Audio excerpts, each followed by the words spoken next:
All right, we're here for the pre-tournament portion of the show. It's stop number 5 here at Lewis Smith Lake in Alabama. And this week's being presented to you by TH Marine. Fine folks over there. And we have ambushed Jeremy Lawyer here at the ramp for day 2 of practice. Jeremy, I'm guessing that you didn't get much practice yesterday because you were on your way back from Table Rock, where you just finished 3rd in the Costa. Yeah, that's correct. You know, I got down here about 1 o'clock in the morning, about Winfield or so. Okay. And so by the time I switched out gear and did some things, you know, the next morning, yeah, I got a late start. I didn't get on the water till like 11, but okay. I did pretty good to make it in that good a time, I thought. So, and it was raining. It started raining by the time I got here, so I couldn't believe I drove most of the night just to get here to fish in the rain. Well, the good news is yesterday you didn't miss much because the lake was about 4 foot lower than it is. It is. It's come up a bunch. And being from the Ozarks, this kind of fluctuation probably doesn't bother you too much. Well, you know, last year at Beaver, it really haunted me because I was kind of catching them a little bit, and then it really came up, and boy, that was terrible. Worst term of the year. And so I wasn't catching them that good, but I thought, here we go again. It's going to rise, you know, 4, 5, 6 more feet or something. But I don't think it'll come much higher, but it's definitely way higher than what it was yesterday. Yeah, I've been hearing that they can pull this thing down pretty quick. That's what they say. You know, it was like 3 or 4 foot. When we were at Table Rock, it was 3 or 4 foot high, and by the time we got here, it was normal, and then it came up, you know, 3 or 4 foot again. Okay. So definitely the ramps show that it's way higher now. Okay. I'm interested in speaking to you about, you're an expert out there in the Ozarks on those spotted bass out there, Kentucky spotted bass out there.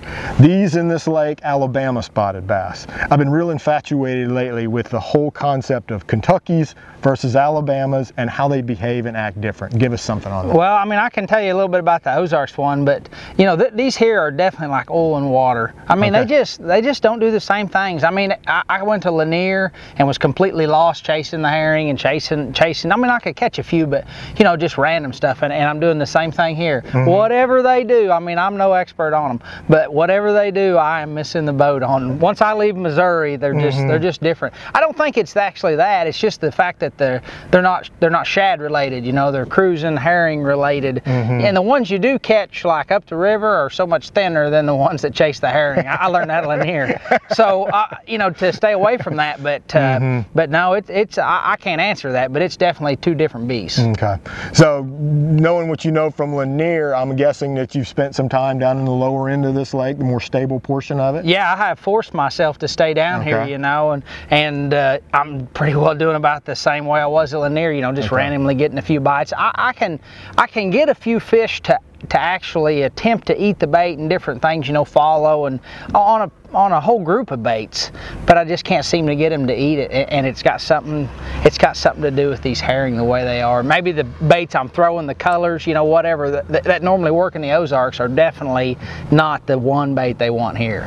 The fluctuation here, I always hear that spotted bass are real good about just moving up and down. We were just talking to Alex Davis, he's like, a 3 or 4, we're looking at this going, oh my God, the lake's coming up. You know, and maybe a largemouth kind of has to travel a little bit. A spotted bass, he said like 3 or 4 feet, not that big of a deal for a spotted bass. You agree with that? Yeah, you know, most of the time back home, they're more aggressive.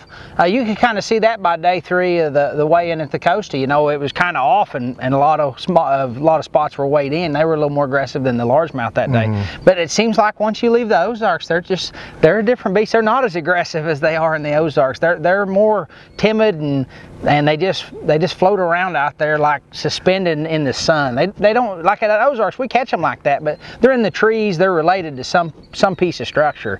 Where here, you're just as apt to just, I mean, be floating out through there eating a sandwich and look down and there's a whole school of them, you know, and then 6 days later you can't find them again. Okay. Is largemouth going to be a factor here for you at all, or I don't know. Cast those to the side? I got to go do something else tomorrow. You know, I really push the issue to try and catch spots, and I mean, I can catch a few, but it won't make the cut or do good, or maybe even not even get a check. So I've got to go try some largemouth or do something different. You know, I caught a couple today just in the crossfire, but they still were just not the ones, you know, you need to catch. Everything seems to be on the small side. Okay.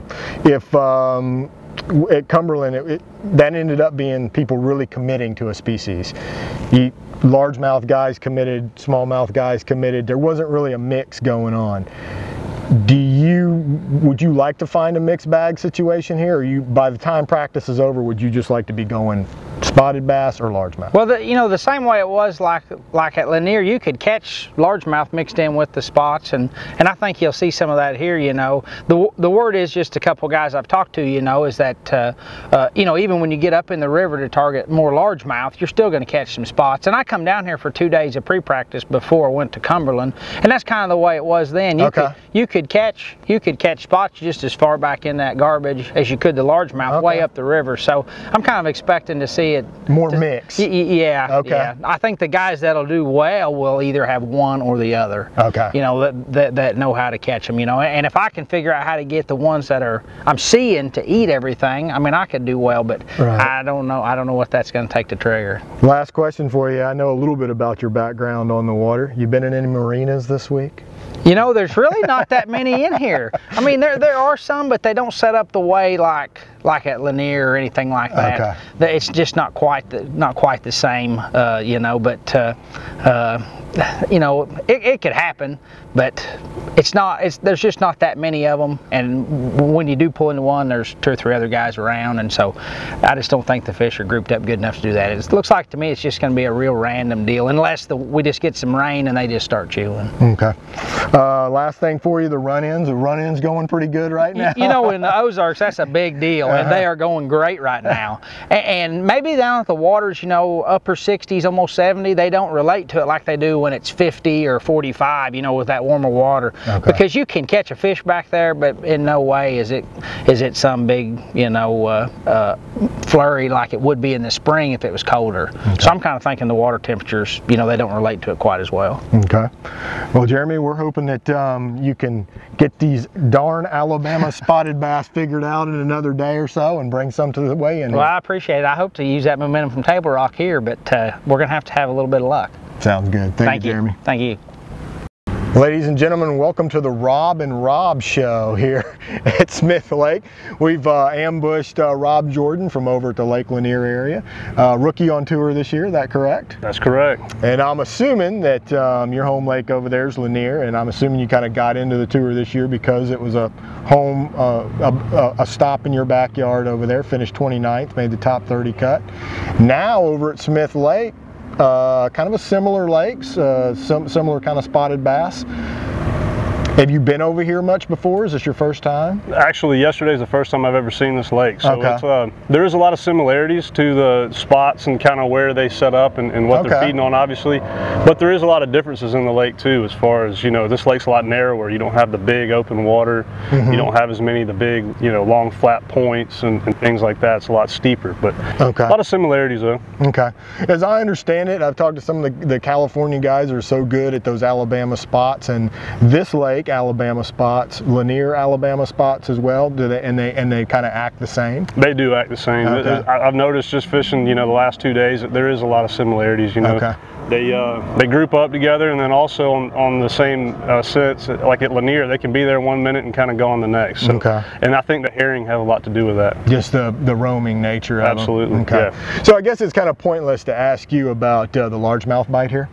Not necessarily. I mean, people. I mean, I live on Lake Lanier and I guide some over there, but I love to fish for largemouth, even on Lanier. So I have spent probably half of my time the last 2 days fishing for largemouth here. Not a whole lot of success, but I'm gonna go look, tomorrow for some more of them. Was yesterday? Did you look for largemouth? Yeah, I did, and then and what happened? Fishing shallow, and then all of a sudden go out here today, and the waters came up 4 feet. So I know we're trying to wrap this interview up because we might be underwater here pretty soon at the ramp. Lanier, does it do that? I don't know if Lanier, it's more flood control, right? Yeah, not that quick. Yeah. It'll definitely come up, and the water does fluctuate there, but it doesn't come up 4 feet overnight, that's for sure. Okay. Or at least I've never seen it. In terms of, you said you like to fish for largemouth at Lanier, you getting in the same kind of places here for largemouth? Yeah, absolutely. You can fish a lot of the creeks and stuff like that. This place, of course, it winds and goes on forever. So, in a matter of 3 days, it's kind of hard to cover it all. You just kind of got to pick a direction and roll with it. Okay. Yeah, at Cumberland, that was such a big, vast lake. I heard a lot of guys talking about it ate their time up. Like in practice, when you have 15-hour days to fish, it doesn't seem like a big deal. But you start running around in an 8-hour tournament day, and you can eat up the clock. Is this place kind of like that? A little bit, yeah. There is some similarities there. I mean, you can go for a long, long ways until you get in the right kind of largemouth water. Not to say that you couldn't catch them anywhere on the lake. I just don't have any experience over here, so I'm looking for some specific things, and it can take a long time to get there. So yeah, it can eat up a lot of time. I know at Lanier you can have your little spotted bass milk runs. You're talking about open water. There's just a lot of. This is a little different in that it's not as big and wide, and you have to run. Yeah, it is. It's there's a lot of narrow places in these creeks, but the fish could be, I mean, they could be, you could hop point to point to point to point. Whereas at Lanier, I feel like at times it can be a little more predictable, I guess you could say. There's just so many points on this body of water that it can take some time to break that down also. This lake is a highland impoundment, low flow kind of lake, but I'd have to think as hard as they're going to be pulling this water to try and get it down, might be a little bit of current running through this place, skinny as it is. Yeah, I would assume that there is. I mean, I haven't really noticed any, but then again, I haven't really been looking for it. But the water, as much water is coming in, and I'm sure they're going to be trying to take some water out of here.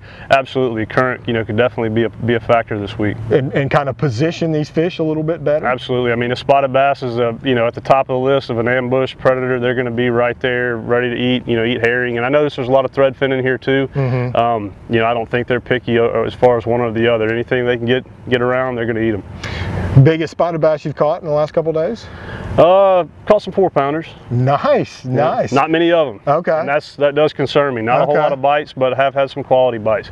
It seems for me it's been one end or the other, either really small or decent size. So I know you can't really bet against your home lake, but the quality of the spots here versus Lanier, people will probably be interested. They're so close and so similar. Like I said, I don't have enough experience here to, I guess, make that call, but I would say they're very similar. I know Lanier has a lot of 3 to 5 pound spots in it, as we saw on the tour event, and I think we're going to see a lot of those this week also. Okay, looking forward to it.